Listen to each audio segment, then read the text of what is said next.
Behind me is the unremarkable site of the Aldi car park in Todmorden town centre. But in 1974, here stood the Abraham Ormerod Medical Centre. And it was a fairly impressive building.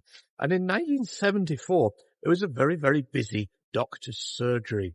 And the doctors were very happy when a new doctor who had recently qualified took up position here at the medical centre. He brought in fresh ideas. However, little did they know that they had just employed the biggest serial killer in British history.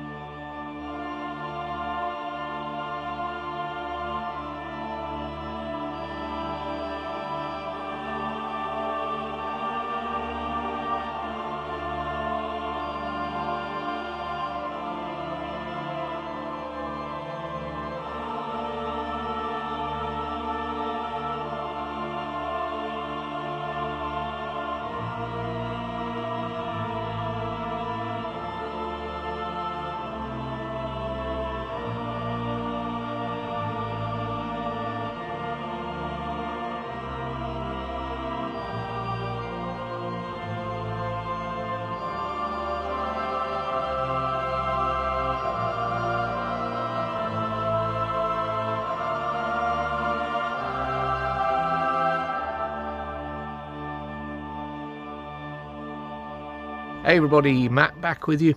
Hope you're doing okay and welcome to the dark side of the moor. Today I'm in Todmorden again, filming a story that, even though the events that happened here are 50 years old, are still very raw for a number of people. The biggest serial killer in British history is Dr Harold Shipman. And although he was only charged in the end with 15 murders, which is still a hell of a lot, it is said, and most likely, that he killed upwards of 250 people over a 20-year period. Now, those numbers are absolutely extraordinary and absolutely unbelievable, but the reason he could get away with it is because he was a very trusted and respected doctor. And even today, you will still find people who are probably likely going to say that Dr. Shipman was a really good doctor, but he was also a murdering psychopath, essentially, and kind of got his kicks off killing people. It was almost not really for monetary value. It was just he had the power of life and death. Now, most of the time, people will film the story of Shipman. They will focus on what happened in Hyde, which was where he was from 1977, I think, for 20 years before he was caught in 1998. And naturally, there are hundreds of deaths there that he caused. But what is less known is that he started his doctor's career, if you will, here in Todmorden. Now, he had worked at Pontefract for a little while, and it is suggested he may well have killed somebody there, but the first official death that he caused is here in Todmorden. Shipman was born in Nottingham on January 14th, 1946, on a council estate to working-class parents. In 1970, he received his medical degree from Leeds University. For this video, we're purely going to look at the year 1974 to 75 and what happened over that year and the possible victims of Shipman. The one that is definite, I think they looked into about 30 possibilities. They at least put half a dozen as almost definite but without proof, and then one that is pretty much definite and was on that list. However, I'm quite aware that I am in the location these events happened, and family members still exist in the area today. So I'm going to do this a little bit differently. I'm not going to go too much in depth into the victims, what happened. I will say their names, but I'm not doing like graveyard visits or anything like that for this one. and I'll try and be as respectful as possible, but I have to mention them by name to tell the story. I hope that makes sense, but I'm likewise not going to go into everything else to do with Shipman. We're purely going to look at 74 to 75, and yeah, how he ended up getting kicked out of Todmorden.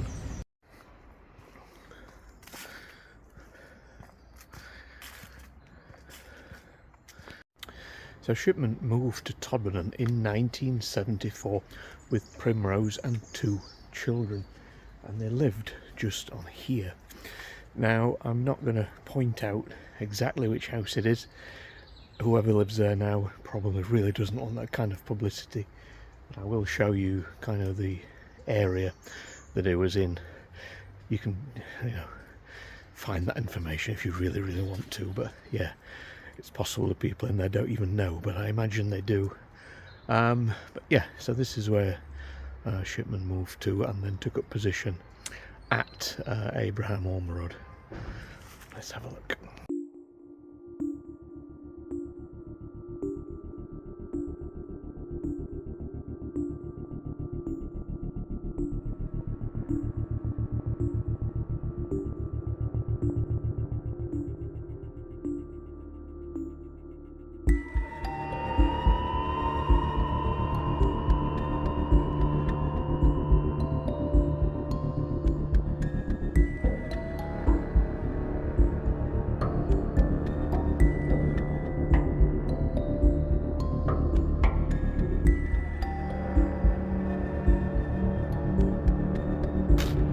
So of course, when it comes to serial killers, lots of people ask the same questions.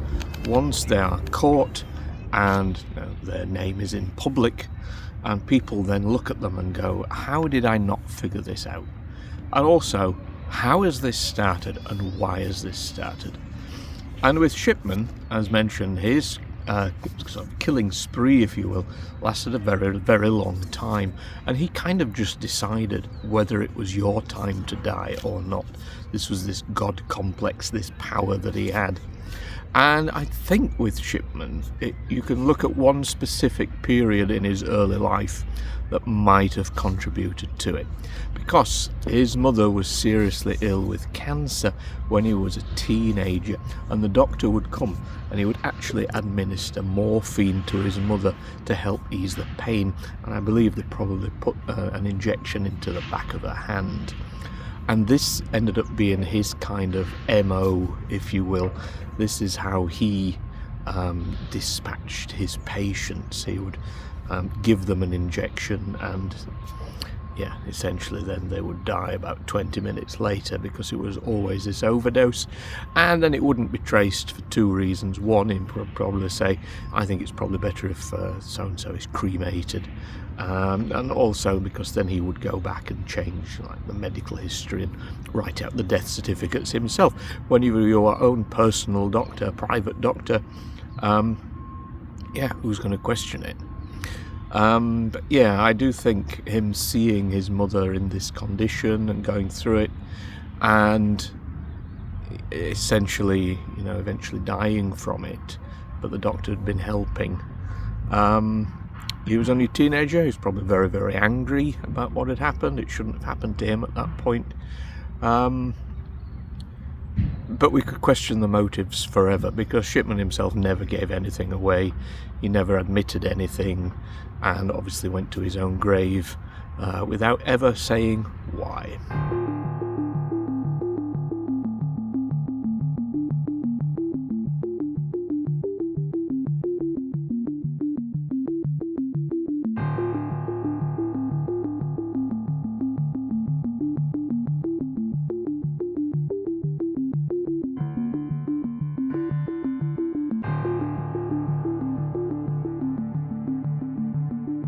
So as mentioned, the Shipman inquiry looked into Shipman's time here in Todmorden, and it was suggested there could potentially be up to 31 victims. But of course, by this time, nearly 30 years had passed, and a lot of relatives of the people who'd passed had also passed. So actually getting some kind of information about what happened in any form proved to be very, very difficult.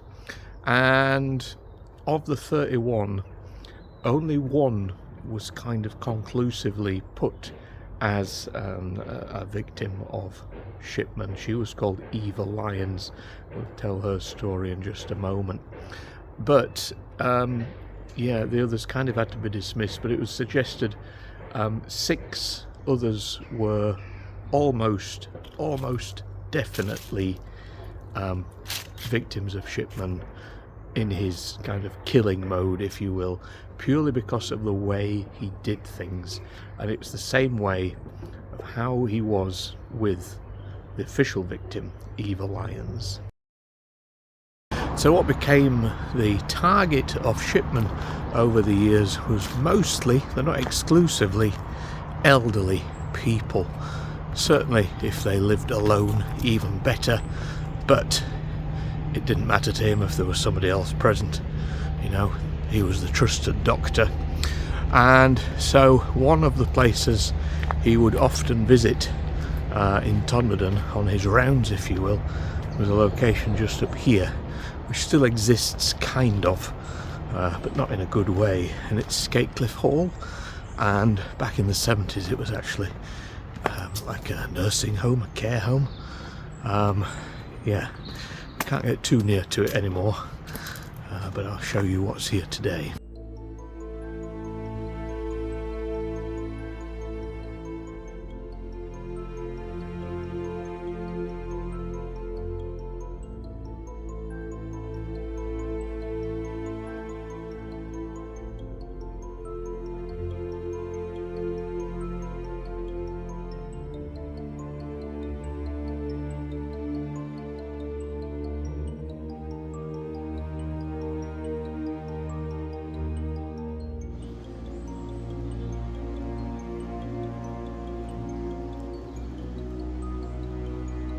So Shipman comes to the house of Eva Lions, who's in her 70s and sadly has terminal cancer.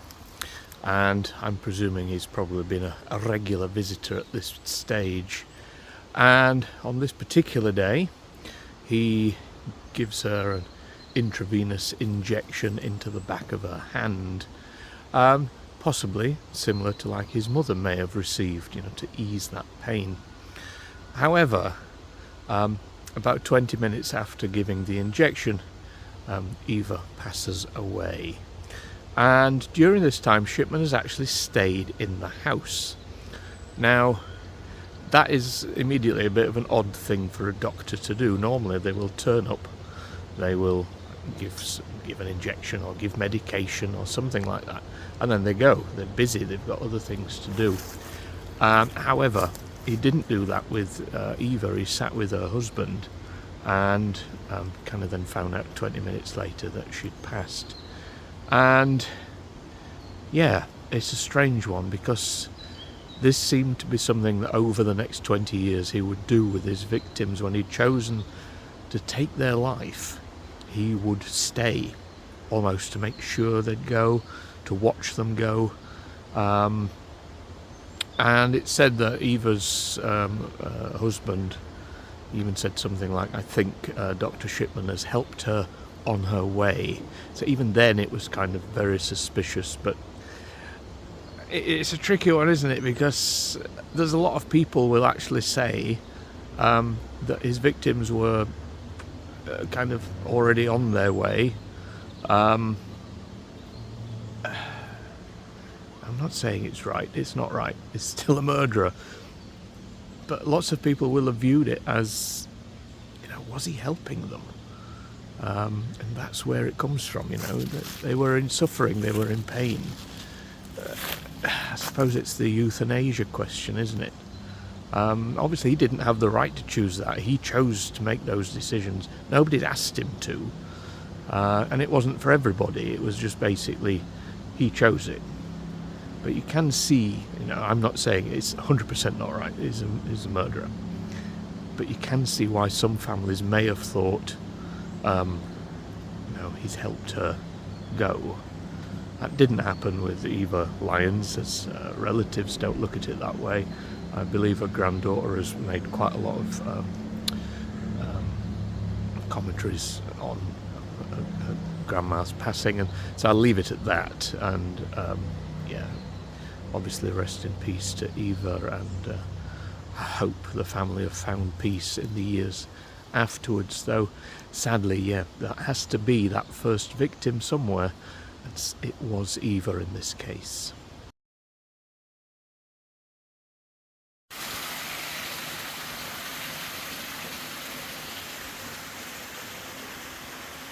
And this staying until the patient passed away is why the other cases were looked at in Todmorden, and then the rest of the time as well. They looked specifically at the ones where they believed Shipman had gone, given them an injection, and then waited. And this is where that kind of God complex comes in, this power of life and death. You expect a doctor to help. You expect a doctor to make you better if possible, and if not, at least give you something for the pain. You do not expect a doctor to kill your relatives. So who are the other 6 almost definite victims of Shipman in Todmorden? I'll tell you a little bit about those. And yeah, it's quite terrifying reading, because on one day 3 of those names are just in one day itself. Scary times. Almost immediately on his arrival at Todmorden, Dr. Shipman started to order large amounts of pethidine, a pain relief opiate. Now, it suggested Shipman didn't kill anyone in the first 10 months whilst at Todmorden, but in February and March 1975 he acquired sufficient amounts of morphine sulfate that could easily kill several people. 9 deaths were linked to Shipman in 1974, 21 in 1975, but only Mrs. Lions' death was found to be directly linked to Shipman. Of these 6 people, 5 were terminally ill. On the 21st of January 1975, 3 deaths occurred in one day: Elizabeth Pierce, Lily Crossley and Robert Lingard. Elizabeth Pierce was 84. Shipman was present at her passing, as were Elizabeth's relatives. She'd been in good spirits and seemed well. Robert Lingard was only 62, but had had breathing issues. Again, Shipman was present. Lily Crossley had terminal cancer, and it's known that Shipman had injected her, and she passed an hour later. In fact, all 3 of them died within just a few hours of each other. 15th of February 1975, Mrs. Jane Rowland was in the terminal stages of an illness. Shipman gave her an injection to make her comfortable, and Rowland died 2 hours later. Both her daughters suggested Shipman had hastened their mother's death, and he wasn't present, though, on this occasion. Edith Roberts passed on the 21st of March 1975. Her death was sudden and unexpected, and she was only 67 years old. Shipman claimed it was a heart attack, but Mrs. Roberts was sat up in a bed with a book. This became another MO of Shipman, first of many peaceful-looking deaths. People having a heart attack know that something is wrong. They probably panic and look for help. They don't sit peacefully and wait to go. Shipman had visited her just the night before, and this death was also just a few days after the death of Mrs. Lions. So there is one gravestone I'd quite like to show you if I can find it. It's not of any victims or anything like that. It will make sense in a moment who that is. So this is Christchurch, and I think, yes, I think it's this one.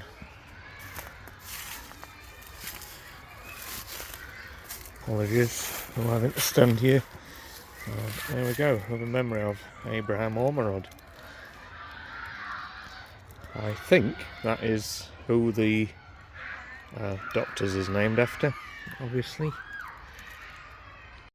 However, there is also... okay. This one. Abraham Ormerod JP.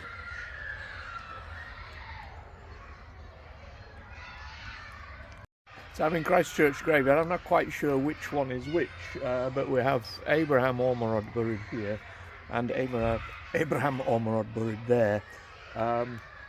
One of these people is who the doctor's surgery was named after, and I presume they would never have thought that, you know, when they built the doctor's surgery, named it after these people, or one of these people, exactly who they were going to get.